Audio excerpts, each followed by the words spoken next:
Remue ménage. Remue ménage.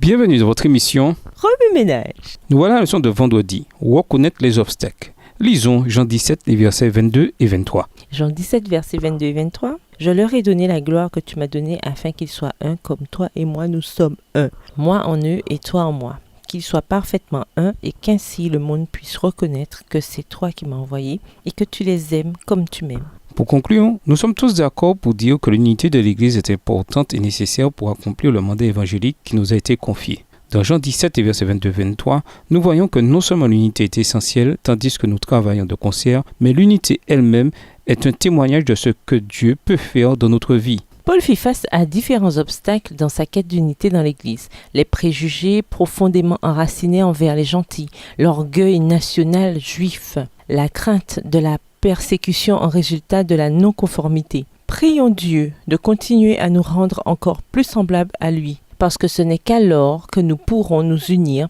dans une véritable unité en tant que corps du Christ, prêchant sa parole et attendant son retour. Qu'offre vos idées? Comparez les actes des chrétiens juifs à ceux des non-chrétiens juifs dans leur interaction avec Paul. Quels actes provoquèrent la désunion et pourquoi?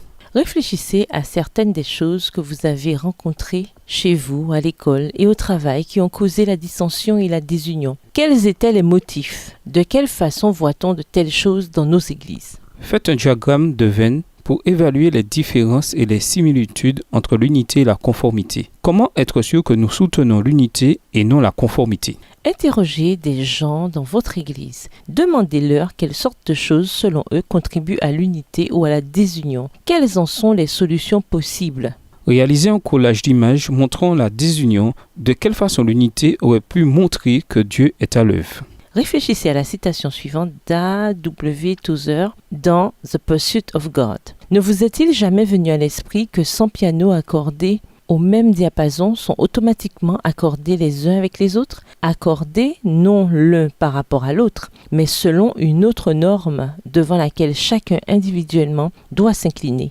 Ils s'harmonisent parfaitement. De même, 100 adorateurs rassemblés, chacun dans son cœur tournant les regards vers le Christ, sont plus près les uns des autres qu'ils ne pourraient l'être s'ils devenaient conscients de leur besoin d'unité et détournaient le regard de Dieu pour rechercher les uns avec les autres une communion plus étroite. Pour aller plus loin, nous vous invitons à lire dans le livre Conquérant Pacifique le chapitre 38 intitulé « Paul prisonnier », écrit par Ellen G. White. Nous vous invitons à lire dans le livre Sketches from the Life of Paul, Ébauche de la vie de Paul, chapitre 19, Meeting with the Elders, rencontre avec les anciens, ainsi que le chapitre 20, Paul prisonnier, Paul emprisonné. Livre écrit aussi par Ellen G. White. Au revoir. Et à demain si Dieu veut.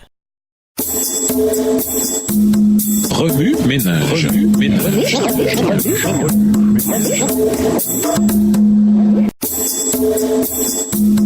Remue ménage.